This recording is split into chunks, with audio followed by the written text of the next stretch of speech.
August 1, 1941. Bethpage, Long Island, New York.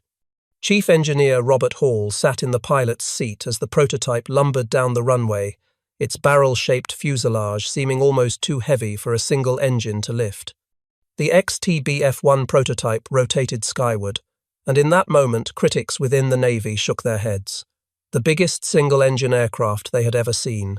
Too complicated, too heavy, too ambitious. None of them could have known that this ungainly bird, dismissed by skeptics as an engineering disaster waiting to happen, would go on to sink more enemy warships than any other American aircraft in history. The mathematics of naval warfare were about to be rewritten, not through elegant design, but through sheer devastating effectiveness wrapped in an overcomplicated package that somehow worked better than anything else in the sky. The journey to this moment began in March 1939, when the United States Navy issued a requirement that would challenge every aircraft manufacturer in America. The Douglas TBD Devastator, introduced in 1937, was already obsolete. The Navy needed a replacement, and they needed it fast. The requirements seemed impossible. A top speed of 300 miles per hour, a range of 1,000 miles, a crew of 3. All ordnance carried internally in a bomb bay. Armor protection for the crew. Self-sealing fuel tanks. And most ambitiously, an electrically powered dorsal turret, a feature that had defeated every previous attempt. 13 companies submitted proposals. The competition quickly narrowed to 2 finalists. Vought Aviation offered the XTBU-1, a sleek, elegant design that initially won praise from Navy evaluators. Grumman Aircraft Engineering Corporation submitted the XTB-F1, a design that looked like someone had taken their successful F-4F Wildcat fighter and inflated it to grotesque proportions. The Vought design was prettier. The Grumman design was complicated. Vought got the initial contract, but Vought was already drowning in orders for their F-4U Corsair fighter. They could not possibly deliver torpedo bombers in the time frame the Navy needed. The contract was transferred to Grumman, and Leroy Grumman's team found themselves with an impossible deadline to build an impossible aircraft. Robert Hall, the engineer in the trenches, stared at the mountain of requirements. Everything the Navy wanted required adding weight, complexity, and systems that had never been successfully integrated into a carrier aircraft. The internal bomb bay alone was a nightmare. It needed to be large enough to hold either a 22.4-inch Mark 13 torpedo weighing 2,000 pounds, or 4 500-pound bombs, or depth charges, or mines. The bay doors needed to operate reliably in salt spray, high G maneuvers, and combat damage. The powered turret presented even greater challenges.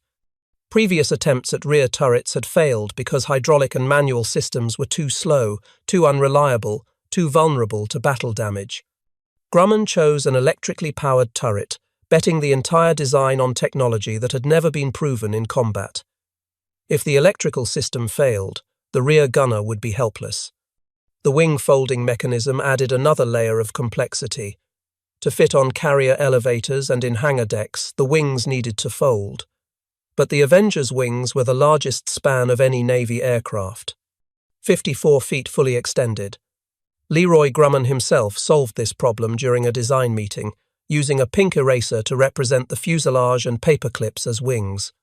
He discovered what became known as the stow wing, a compound angle folding mechanism that allowed the massive wings to fold back and upward simultaneously, reducing the wingspan to just 18 feet. The mechanism required hydraulic systems, locking pins, and structural reinforcements that added hundreds of pounds. The Wright R26008 engine, a twin-row 14-cylinder radial producing 1,700 horsepower, was the most powerful engine available. But even this monster struggled to lift the loaded aircraft. Empty weight, 10,080 pounds. Combat loaded weight, 15,905 pounds. This made the TBF the heaviest single-engine aircraft in the world. Critics within the Navy called it the pregnant beast. Others called it the turkey. The names were not compliments. On December 30, 1940, the Navy placed an order for 286 TBF-1 aircraft, more than 7 months before the prototype had even flown. The urgency was clear. War was coming, and the Navy needed torpedo bombers immediately, complications or not. The prototype's first flight on August 1, 1941, revealed both promise and problems. The aircraft flew, but it flew like a truck, heavy, ponderous. Nothing like the nimble fighters pilots were accustomed to. The controls were mushy. The visibility was poor for the pilot, despite the high cockpit placement. The aircraft demanded constant attention, constant correction, constant muscle, but it was stable. It could carry its full load. And the internal systems, all those intricate systems that critics said would fail, actually worked. Then came November 28, 1941. The first prototype caught fire during a test flight near Brentwood, New York. Both test pilots, Bob Hall and Gordon Israel, successfully bailed out as flames consumed the aircraft.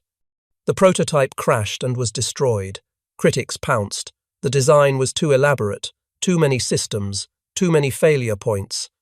The electrical turret, the folding wings, the massive bomb bay, all of it was too ambitious. The program should be cancelled. Grumman's response was to accelerate.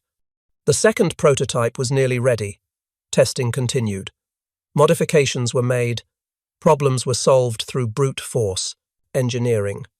On January 3, 1942, the first production TBF-1 was completed.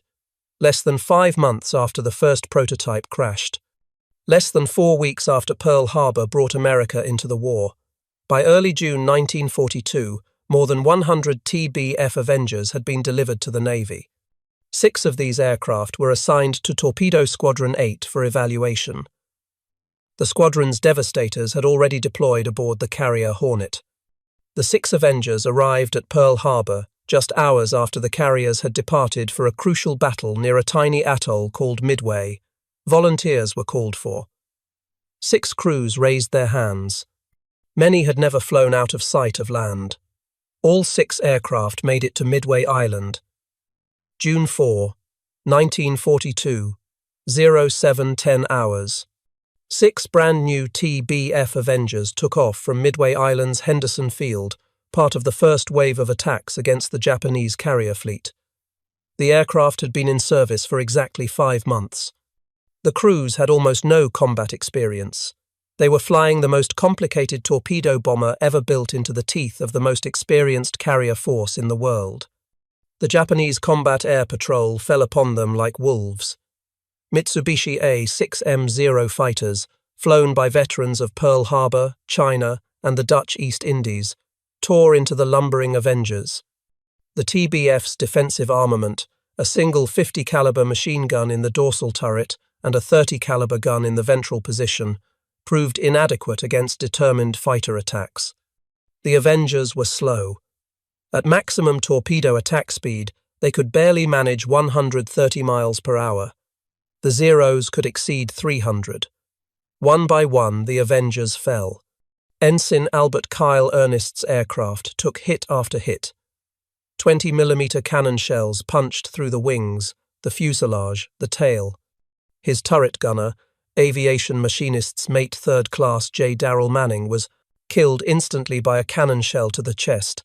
His radio man, aviation radio man 3rd Class Harry Ferrier, just 17 years old, was wounded in the head and wrist. The hydraulic system failed. The electrical system sparked and smoked. Ernest's instrument panel shattered. Blood from his wounded radio man sprayed across the cockpit. But the TBF kept flying. The massive radial engine, despite multiple hits, continued to produce power. The self-sealing fuel tanks, one of those intricate systems critics had questioned, prevented the aircraft from exploding when bullets punctured the wings. The armor plating, extra weight that critics said would doom the aircraft's performance, saved Ernest's life when cannon shells struck behind his seat. 5 of the 6 Avengers were shot down. Only Ernest's battered aircraft made it back to Midway, crash-landing on the runway with 1 crew member dead and 2 wounded. Both Ernest and Ferrier survived their injuries. The young radio man would later recall the moment he realized they might make it home, blood covering the cockpit, the aircraft barely responding to controls, but still flying. The surviving aircraft was later examined by engineers. It had been struck by at least 9 20mm cannon shells and 64 7.7mm machine gun bullets. Nearly every major system had been damaged or destroyed. The Battle of Midway was hailed as a great American victory.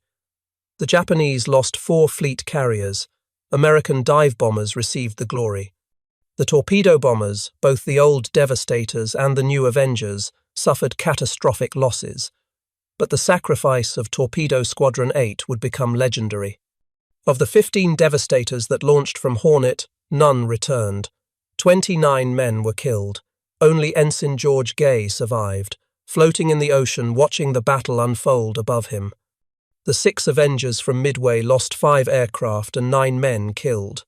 From the entire squadron, only 3 men survived the battle.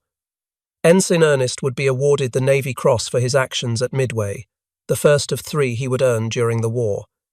83% casualties for the Avengers at Midway. Critics renewed their calls to cancel the program.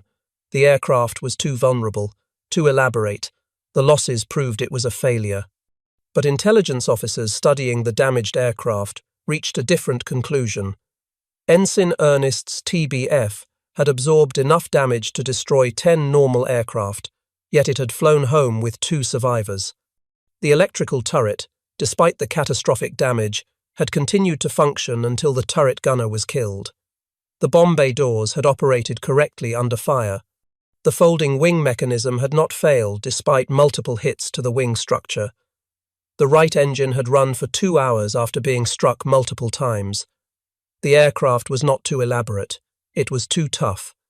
Every intricate system, every redundancy, every backup had been designed into the TBF for exactly this scenario, taking damage and continuing to fight. The over-engineered, sophisticated Avenger had brought its crew home when no other aircraft could have survived.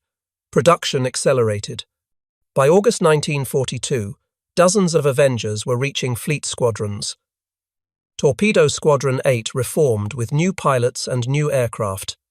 They would go on to earn 2 Presidential Unit citations, becoming one of the most decorated squadrons in naval aviation history.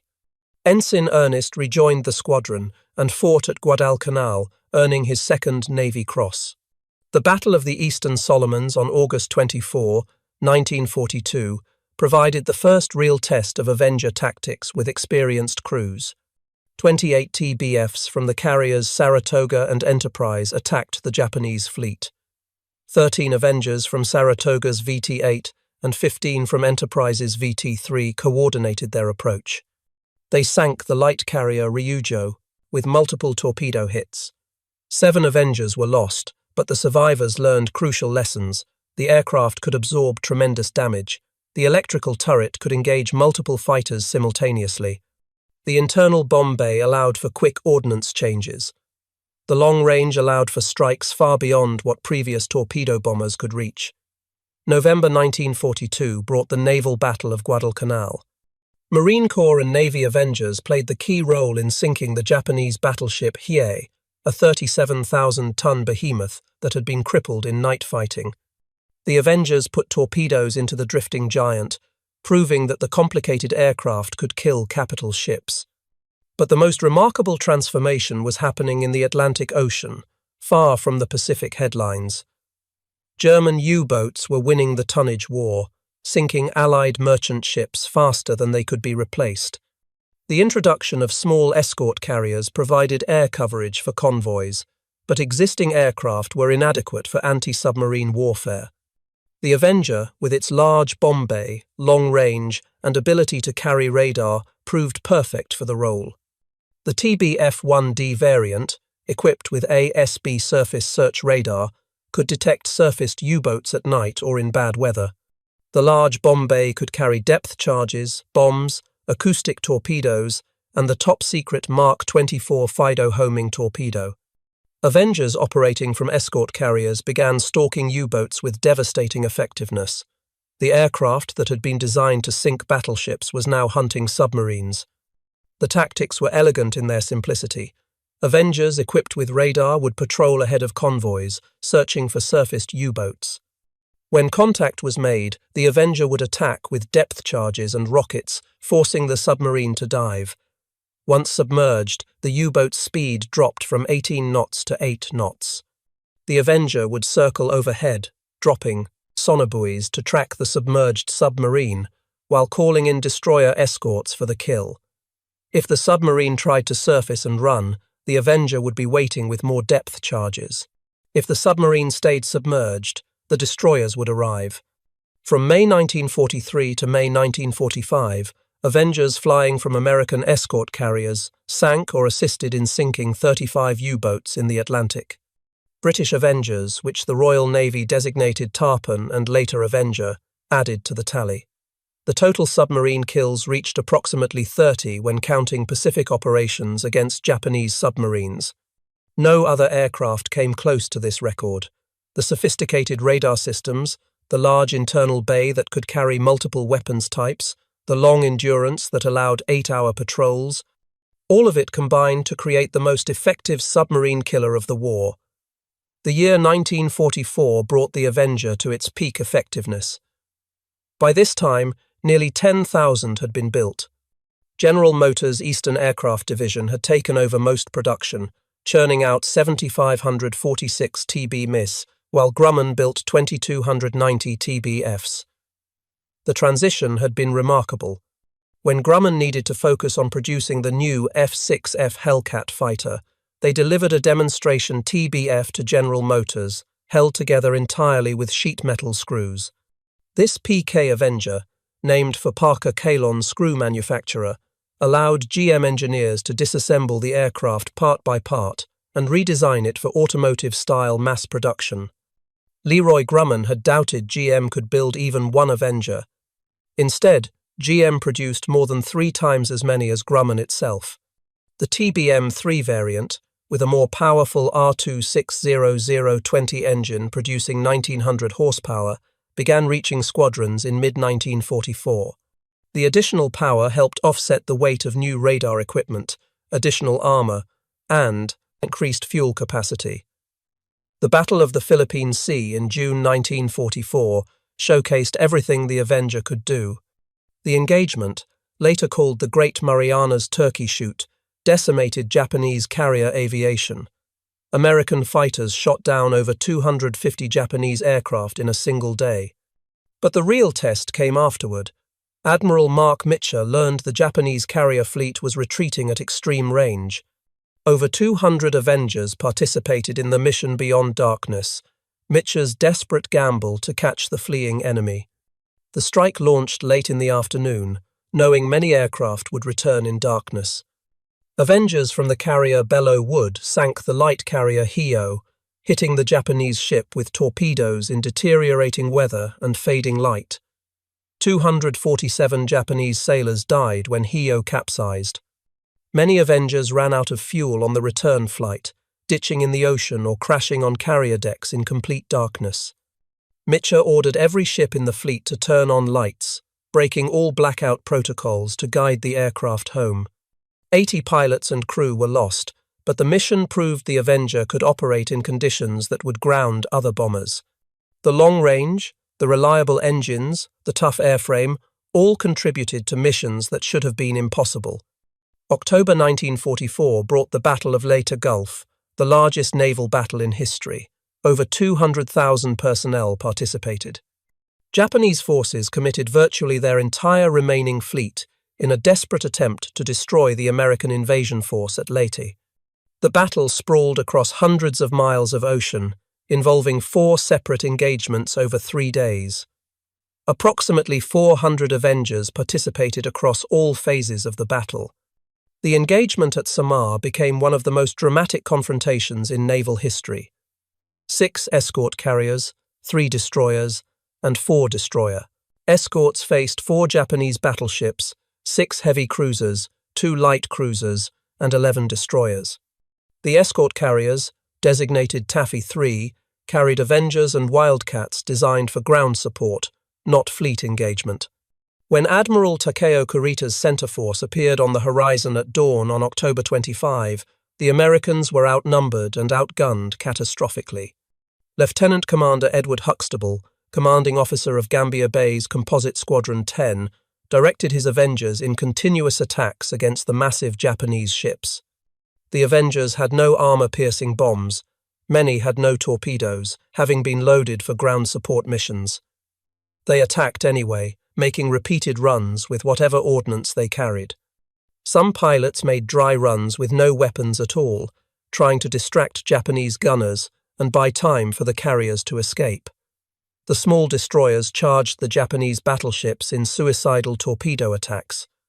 The Avengers coordinated with them, attacking from multiple directions simultaneously. Gambier Bay was hit repeatedly and sank, taking over 100 men with her. But the ferocity of the American defense convinced Admiral Kurita he faced fleet carriers with full air groups, not escort carriers. After sinking Gambier Bay and 3 destroyers, Kurita withdrew through San Bernardino Strait, abandoning the attack on the invasion fleet. The Avengers of Taffy 3 had helped turn away the most powerful surface fleet Japan had sent to sea since Midway. They had done so without the weapons or training for such a mission, proving the aircraft's versatility under the most desperate circumstances. On October 24, 1944, the day before the summer engagement, waves of American aircraft attacked the super battleship Musashi as it tried to transit the Sibuyan Sea. The Musashi was the largest battleship ever built, displacing over 72,000 tons, armed with 9 18-inch guns, protected by armor up to 16 inches thick. Japanese designers had declared the ship unsinkable. The attack began at 10:27 in the morning. 259 aircraft, launched in 6 waves from 4 American carriers, converged on the massive ship. Avengers scored torpedo hits from multiple directions. The exact number remains disputed, with estimates ranging from 10 to 19 torpedoes striking home. 10 hits to port and 9 to starboard represents one commonly cited figure, though Japanese sources report 11 total. Each torpedo carried 600 pounds of Torpex explosive, far more powerful than standard TNT. Curtiss SB-2 Sea Helldiver dive bombers added 17 bomb hits.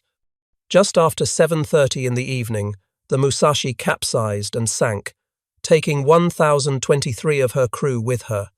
The largest battleship ever built had been killed by aircraft, and Avengers had delivered critical blows. 5 months later, on April 7, 1945, the Musashi's sister ship Yamato made her final sortie. Operation 10 Go was a suicide mission, sending the super battleship on a one-way trip to Okinawa with only enough fuel for the outbound voyage.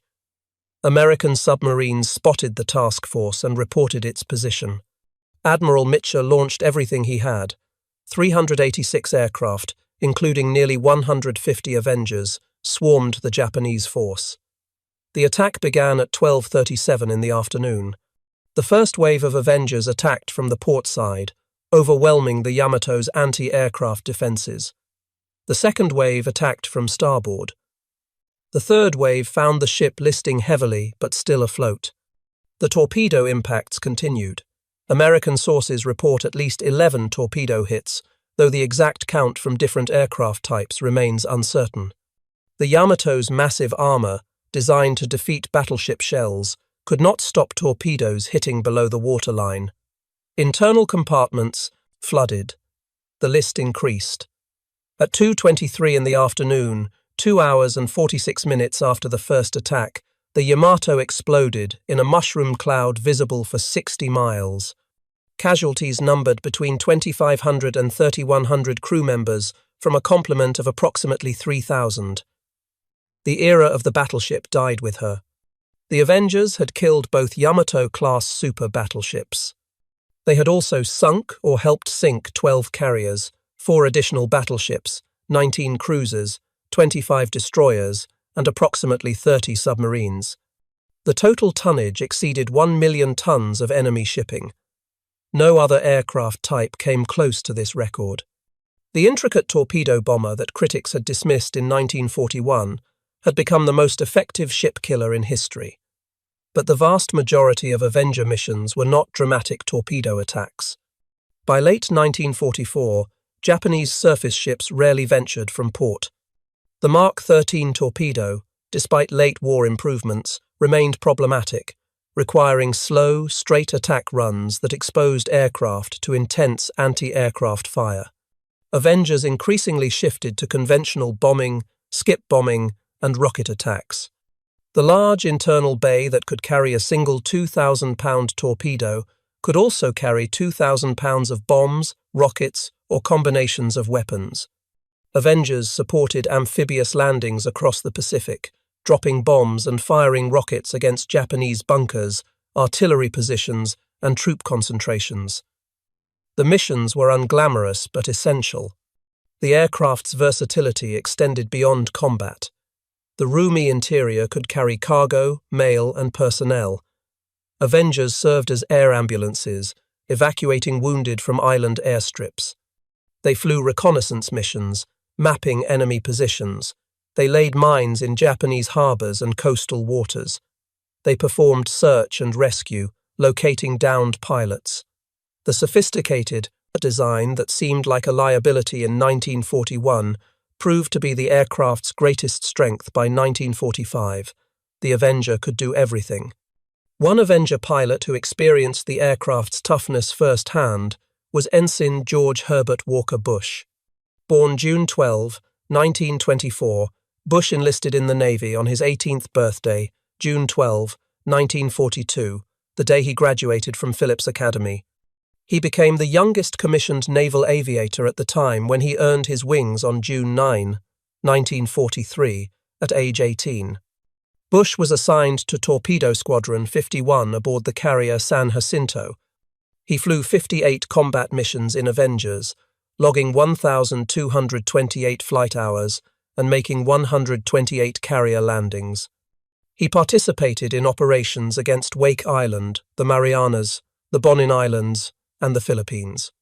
On September 2, 1944, 19-year-old Bush was flying his TBM Avenger, named Barbara after his fiancée, from the carrier San Jacinto on a bombing mission against Japanese installations on Chichijima.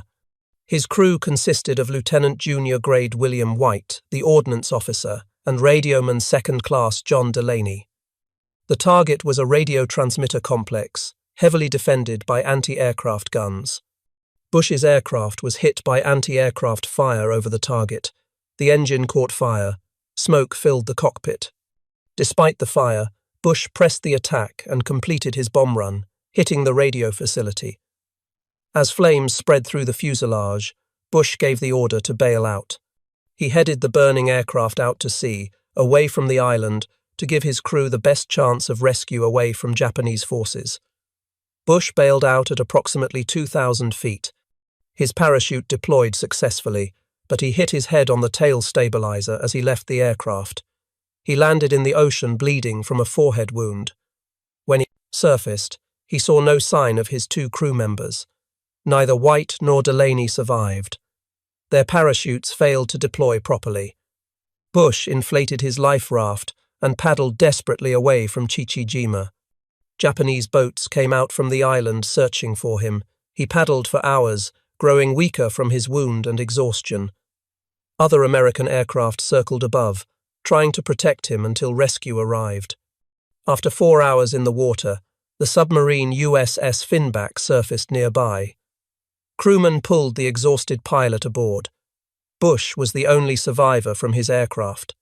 For his actions at Chichijima, completing his bomb run despite his aircraft being on fire, Bush was awarded the Distinguished Flying Cross.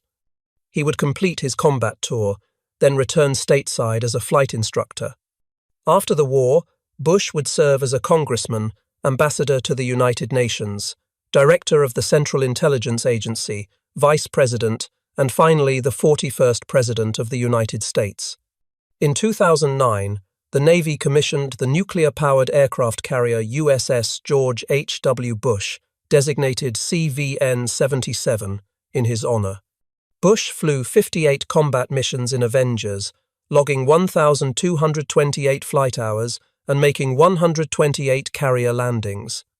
He experienced what thousands of other Avenger pilots learned. The aircraft was intricate, demanding, and unforgiving of mistakes. But when battle damage came, when enemy fire struck, when systems failed, the sophisticated design kept you alive. The redundancy, the over-engineering, the multiple backups, all of it worked together to bring crews home. The statistics tell the story that critics refused to see. Nearly 10,000 Avengers delivered. Over 46,000 combat sorties flown. Total combat losses, 729 aircraft. The loss rate, 1.58% per sortie, was among the lowest of any combat aircraft in the war. Anti-aircraft fire accounted for 422 losses. Aerial combat accounted for just 47 losses. Operational accidents, mostly landing mishaps on carrier decks, accounted for 260. The elaborate systems that were supposed to fail rarely did. The aircraft that was too heavy to fight proved too tough to kill. Comparison with other torpedo bombers reveals the Avenger's dominance.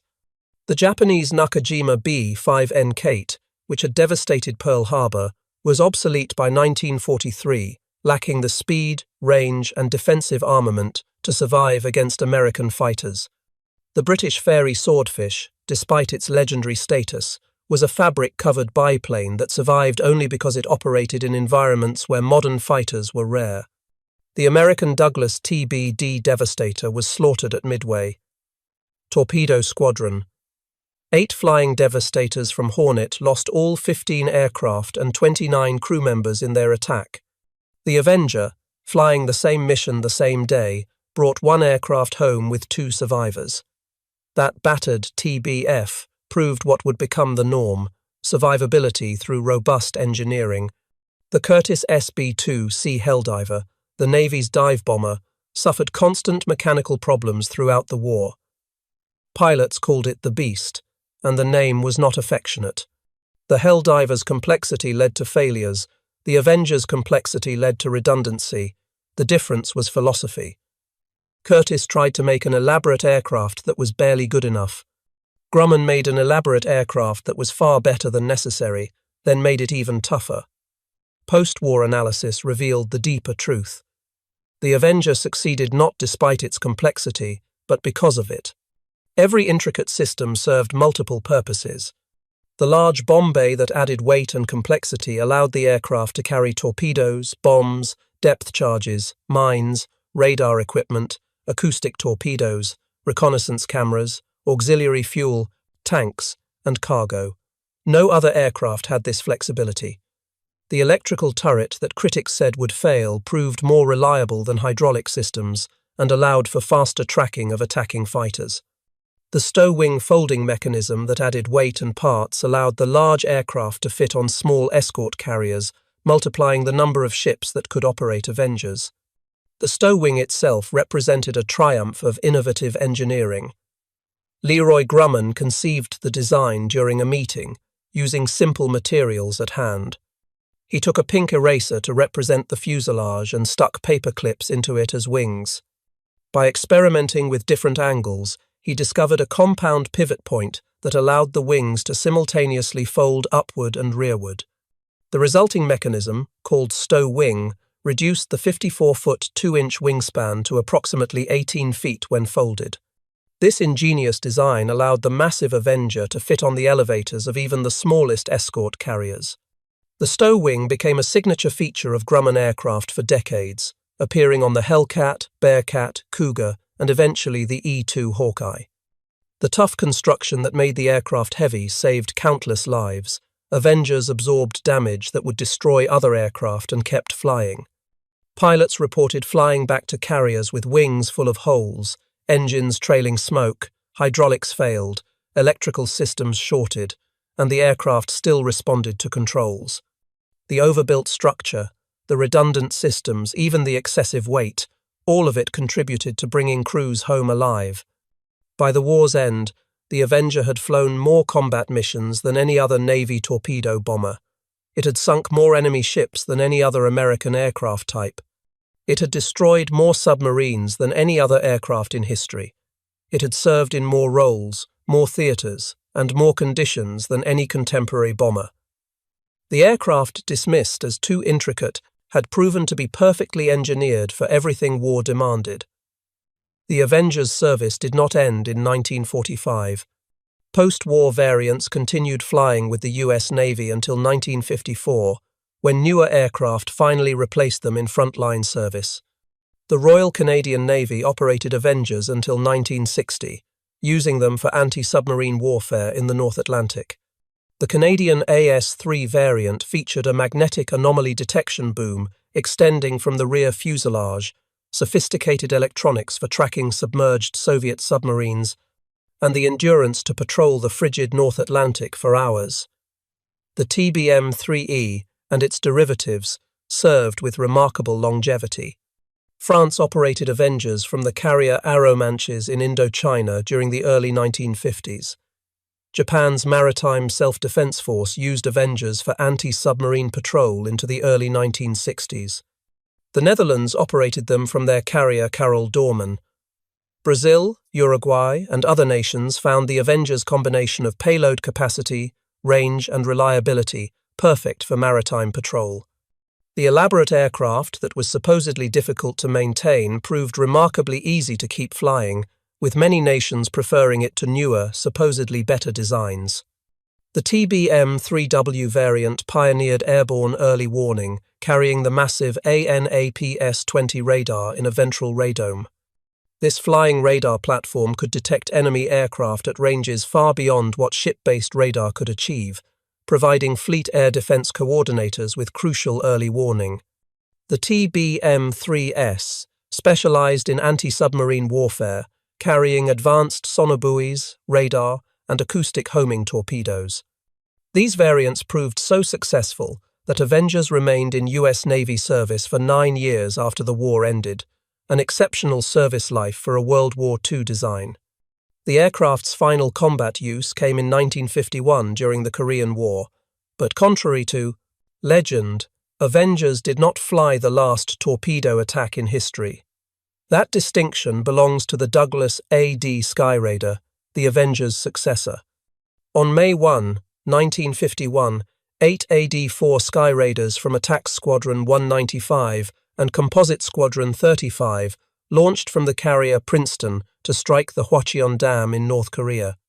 The dam controlled water flow to the Pukan River, and North Korean forces were using it strategically by releasing water to flood areas where UN forces were advancing, then stopping the flow to trap them in the exposed riverbed. The Skyraiders carried Mark 13 torpedoes, the same weapon the Avenger had carried throughout the war. 8 torpedoes were dropped. 7 hit the dam. 6 exploded, blasting holes in the concrete structure and crippling the dam for the rest of the war. This mission remains the last time in history that aerial torpedoes were used against a surface target. The era of the torpedo bomber ended where it had reached its peak, with aircraft launching torpedoes against strategic targets. The Avenger had defined that era, setting standards that even its successor, the formidable Skyraider, ultimately could not exceed. Modern analysis of the Avenger reveals design decisions far ahead of their time. The modular internal bay that could accept different weapons without modification anticipated modern multi-role fighters. The extensive use of electrical systems over hydraulics predicted jet-age designs. The emphasis on crew survivability over pure performance foreshadowed military aviation philosophy for the next 70 years. The integration of radar, radio, and electronic warfare equipment into a single airframe created the template for modern naval aviation.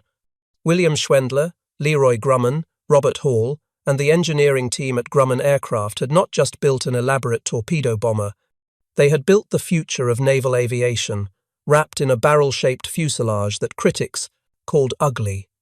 They had proven that survivability could be engineered into an aircraft through redundancy and robust construction. They had demonstrated that versatility mattered more than specialization. They had shown that crew comfort and capability enabled mission success more than raw performance numbers. The design philosophy that created the Avenger influenced American naval aviation for decades. The emphasis on bringing crews home alive became central to US Navy aircraft design. The focus on multi-role capability shaped future requirements. The integration of advanced electronics and weapons systems established patterns that continue today. The Avenger was not just a successful World War II aircraft. It was a template for how to build combat aircraft that could adapt, survive, and accomplish diverse missions. The numbers speak for themselves. 12 aircraft carriers sunk or helped sink. 6 battleships, including the 2 largest ever built. 19 cruisers, 25 destroyers, approximately 30 submarines, over 500 merchant ships. 1 million tons of enemy shipping sent to the bottom. 729 aircraft lost out of nearly 10,000 built. 46,000 combat sorties. 1.58% loss rate. The highest kill ratio of any American aircraft in World War II, measuring ships sunk per aircraft lost. The designers who created this record never intended to build the most beautiful aircraft. They never tried to build the simplest aircraft. They built the most effective aircraft, and effectiveness required sophistication. Every system, every redundancy, every backup, every ounce of extra weight contributed to the mission. Critics who saw only complications missed the purpose behind every decision. This aircraft was not elaborate for the sake of complexity. It was sophisticated because war is unpredictable and survival requires preparation for every contingency. The production achievement itself deserves recognition.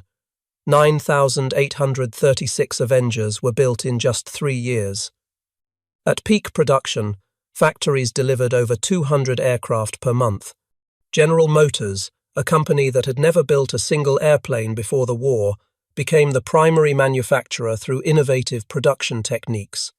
The transformation of automobile factories into aircraft plants, accomplished in months, demonstrated American industrial capacity at its peak. The same assembly line workers who had built Chevrolets now built torpedo bombers, working 3 shifts to meet Navy demands. The Avenger's operational versatility proved equally impressive. Beyond the famous torpedo attacks, Avengers flew more missions dropping conventional bombs than torpedoes. They pioneered night operations, using radar to find and attack targets in complete darkness. They performed combat search and rescue, saving hundreds of downed pilots from the Pacific. They served as airborne ambulances, evacuating critically wounded personnel from island battles. They delivered supplies to isolated garrisons. They photographed enemy installations for intelligence analysis. They patrolled shipping lanes for submarines. They provided close air support for marine infantry. No other single aircraft type performed such diverse missions successfully. The human cost of Avenger operations, while lower than other torpedo bomber types, remained significant. Approximately 730 crews were lost in combat, representing over 2,000 American lives. Many more were wounded. The aircraft could bring crews home through tremendous damage, but it could not make them invulnerable. The low loss rate meant more crews survived to complete their tours. More pilots returned to train new aviators.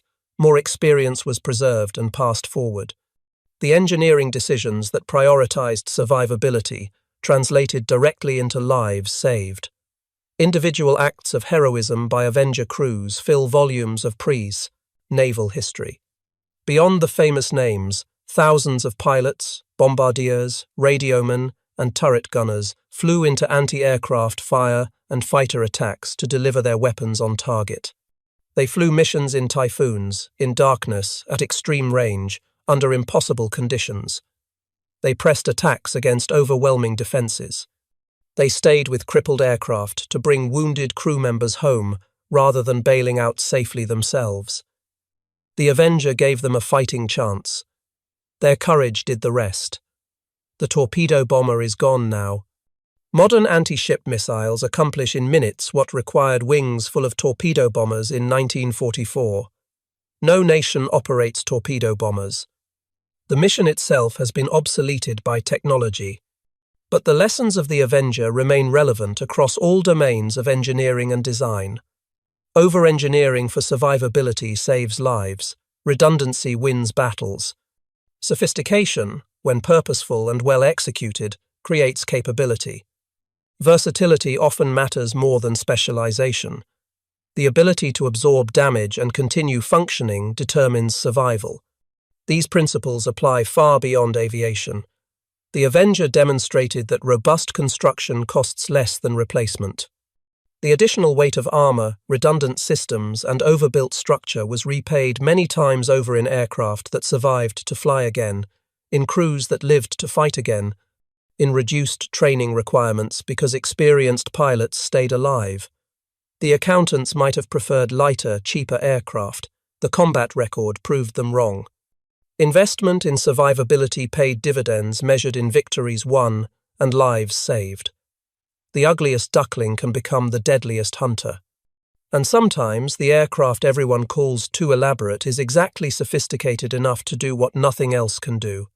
The Avenger proved this truth in the most demanding crucible imaginable, combat against a determined enemy who had prepared for war while America slept. The aircraft critics dismissed, accomplished what more elegant designs could not. It rewrote the rules of naval warfare. It established new standards for aircraft survivability. It demonstrated capabilities that influenced military aviation for generations.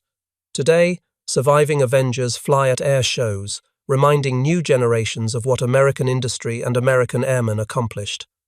Approximately 60 Avengers remain in various conditions worldwide. Several are maintained in airworthy condition by dedicated organizations and collectors. When a restored Avenger flies overhead, its unmistakable silhouette and distinctive engine note transport observers back to a time when these unlikely warriors ruled the Pacific skies. The Avenger that took off from Bethpage in August 1941, the ungainly beast that critics dismissed, proved them all wrong. It did not do so through elegance or simplicity. It did so through relentless effectiveness, mission after mission, year after year, in every role war demanded. The sophisticated torpedo bomber that should have failed instead rewrote the rules of naval aviation and sank more enemy ships than any other aircraft in history. In the end, it was not elaborate enough to fail. It was sophisticated enough to win, and in winning it brought home more of its crews alive than any other torpedo bomber ever built. That achievement, more than tonnage sunk or battle stars earned, stands as the true measure of the Avenger's success. The aircraft kept its promise. It brought them home.